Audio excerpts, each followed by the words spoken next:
नमस्कार दोस्तों, मेरा बसंत। मैंने तुमसे पूछा, बुरा लगा? नहीं। तुम्हारा ये जवाब सुन मैं स्तब्ध रह गई कि क्या मेरे बात करने ना करने से तुम्हें कोई फर्क ही नहीं पड़ता। पर मैं जब भी तुमसे नाराज होकर बात बंद करती हूँ, दिल धड़कना भूल जाता है और दिमाग सोचना बंद कर देता है कि तुम मुझे आवाज़ दो और मैं उस आवाज़ में खो दूं अपने आप को।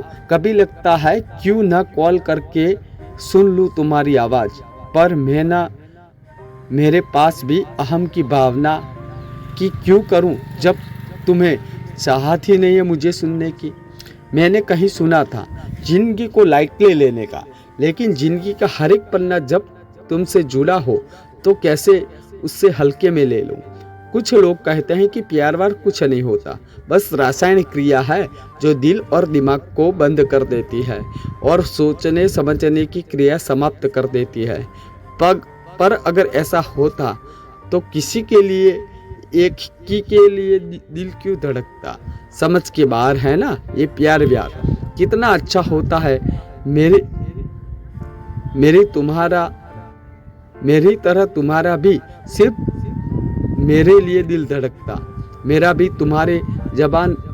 मेरा नाम भी तुम्हारी जबान पर होता, पर तुम्हारे लिए तो मेरे सिवा सभी लोग खास हैं। हाँ, काम की अहमियत भी कारण है ना मुझे से दूर जाने का। कुछ प्यार अधूरा ही रहता है। क्या मेरा प्यार को भी अधूरापन ही मिलेगा?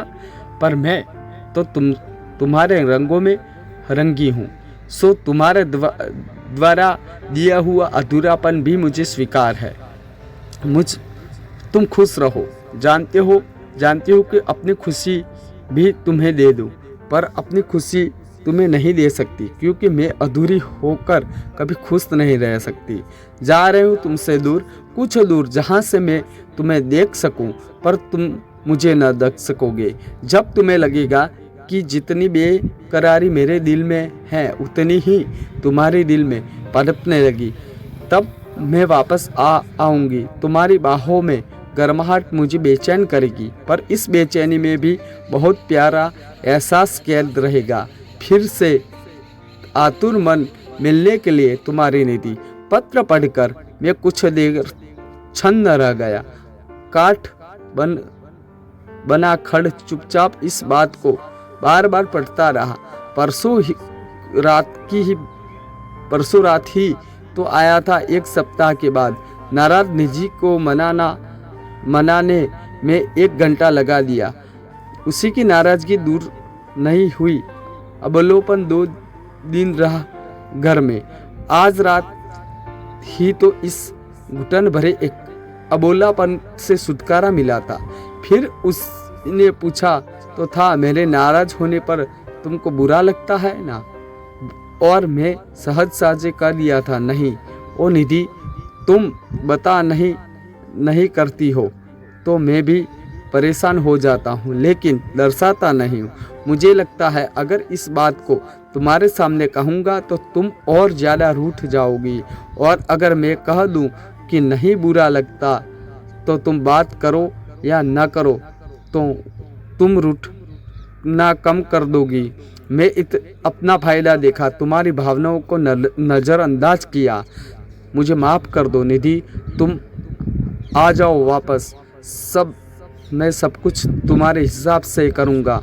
मैं चाहता हूँ तुम्हें समय दूँ, पर तुम्हें पता है कि तुम मुझे बहुत प्यार करती हो, तभी तो इतना गुस्सा करती हो। गुस्से भी प्यार का ही एक रूप है, पर मैं इस समय इसलिए नहीं मनाता क्योंकि तुम उस समय मेरी बात बिल्कुल नहीं समझ पाती। इंसान जब किसी से नाराज होता है तो उस समय हर हाल में गला लगता है, तब समझाना गुस्से को बढ़ाना ही होता है। तुम समझती हो कि उन लम्हों में बहुत आराम से रहता हूँ। तुम्हें क्या पता कि हर रात जागता हूँ सिर्फ तुम्हारी यादों में। शायद कॉल आ जाए और मैं सुन न पाऊँ। लम्हा बेचैनी बेकरारी साई रहती है। तब सिर्फ तुम ख्यालों में रहती हो। वक्त का क्या पता नहीं चलता और खाना पीना सब भूला रहता है। तुम सोचती हो कि मैं तुम्हें अनदेखा करता हूँ, पर कभी तुम खुद को मेरी जगह रखकर देखो, तब समझ आएगा कि काम कितना प्रेशर रहता है मेरे ऊपर। तब तुम कहोगी क्यों करते हो इतना काम। तो मेरी जान, काम नहीं करूँगा तो मैं तुम्हारी ज़रूरतें और रोज़ की फरमाइशें कौन पूरा करेगा। ऐसा क्यों निधि? तुम जानती हो मैं तुम्हारे बगैर एक पल नहीं रह सकता। थोड़ी व्यस्तता थी और कभी कभी दोस्तों के पास बैठ जाता था, लेकिन मैं फिर भी समय निकालता था तुम्हारे लिए। हाँ, इधर कुछ ज़्यादा झगड़े होने लगा था, लेकिन वजह मैं या तुम नहीं थी, वजह थी परिस्थितियाँ। पर क्या करता, नौकरी ही ऐसी है, उसमें के लिए 24 घंटे भी कम है। तुम तो कितनी बार समझाया, तुम नहीं समझोगी तो और कौन समझेगा बताओ। रोने का मन हुआ मेरा, दिल किया नौकरी छोड़ वहाँ भाग जाऊं। निधि, जहाँ मेरी निधि प्रतीक्षा कर रही है, पर उन्हें बताया ही नहीं कि कहाँ गई है। बसंत का मौसम, मेरी बसंत को पता नहीं कहाँ चली गई। दिल ने जैसे धड़कना ही बंद कर दिया। कुछ पलों की जुदाई इतनी तकलीफ दे है। अब समझ आ रहा है कि क्यों निधि मेरे कई दिन बाद घर आने पर रूठ जाती थी। सच, अकेलापन बहुत ही उबाऊ होता है। खिड़की के खुली रहने के बावजूद दम घुट रहा था। हवा ने भी जैसे मुंह तोड़ दिया हो। बाहर निकला, बागबानी की शौकीन निधि क्योर ने एक से बढ़कर एक पौधे लगाए हुए थे। उस पर पहले कभी ध्यान नहीं गया था। मेरा मन वहाँ भी नहीं लगा। आज फिर लखनऊ जाना था। मन नहीं कर रहा था, फिर भी जाना तो था ही, और इस अकेलेपन से भी दूर जाना चाहता था। चाय पीने की इच्छा हुई। किचन में जाते ही निधि की याद आई और लौट आया। आंसू को पोंछते हुए तैयार हुआ और निकल गया घर से। महसूस हुआ पीठ पर किसी की आंखों का स्पर्श। पलट कर देखा, कोई न था।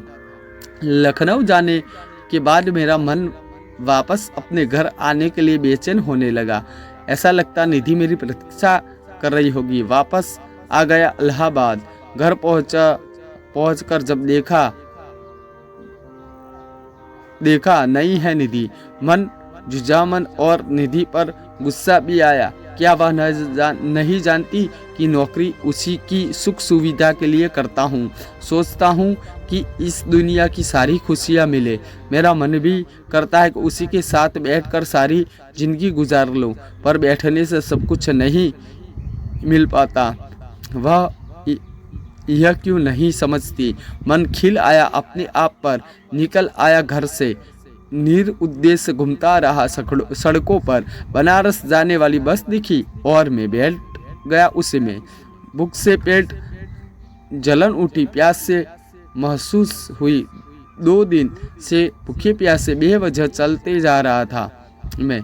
एक जगह बस रुकी। पार्ले जी बिस्कुट के साथ एक चाय का कप घटक लिया। दुख हो या सुख, पेट कभी शांत नहीं रहता।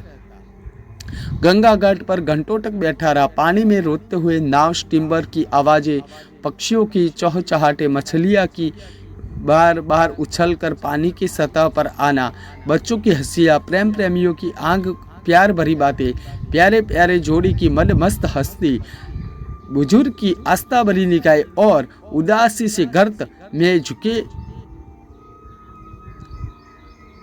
धकेलने लगी। सब खुश हैं सिवा मेरे हिस्से दुख क्यों दे गई निधि। गंगा आरती की तैयारी हो गई। भीड़ बढ़ता रेला और मेरा मन उस भीड़ से मुक्ति के लिए पड़छाने लगा। मन किया कि आरती देख लूं, पर आस्था अनास्था के बीच त्रिशंक जैसा मन डोलने लगा और मैं चुपचाप वहाँ से निकल गया। मन किया कि एक बार निधि को फ़ोन करूं, शायद मान जाए और आ जाए।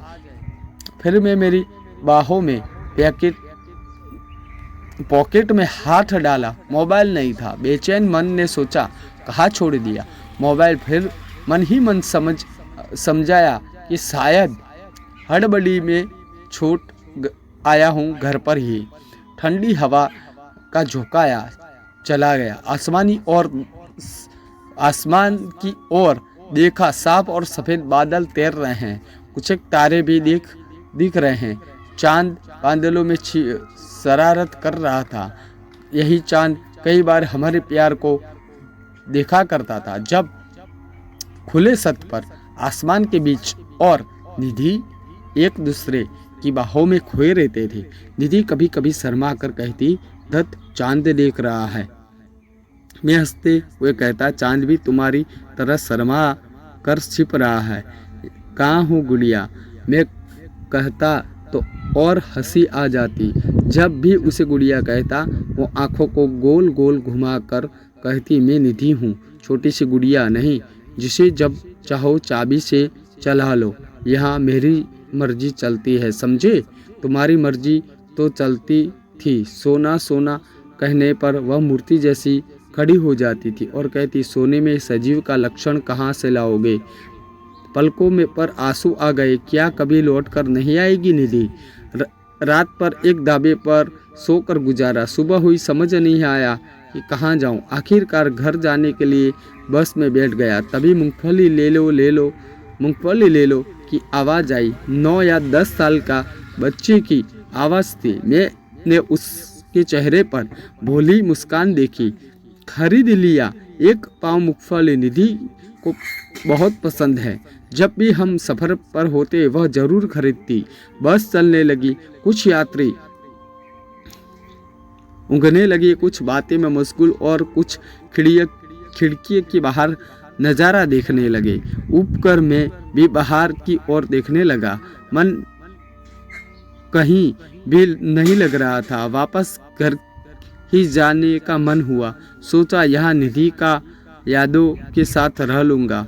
घर पहुँचा। लॉन में लगे पौधे मुरझा रहे थे। निधि की याद उनको भी आती होगी। सुना था कि पेड़ पौधे भी उसके लिए उदास होते हैं, जिसे उन्हें प्यार से सींचता है वह उनकी देखभाल करता है। प्यार भरी नज़रों से उन्हें देखा। मुख्य दरवाजे का ताला खोलकर अंदर गया। अंदर किचन से बर्तन की आवाज़ आ रही थी। देखा, निधि चाय बना रही थी।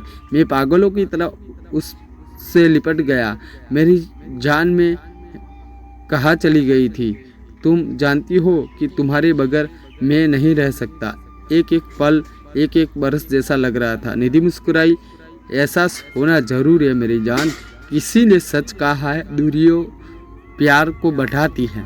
मैं देख रही थी तुम्हारी बेचैनी। दिल कर रहा था आ जाऊं तुम्हारे पास, पर कुछ देर और परेशान हाल देखने की चाहत है के कारण छिपी रही।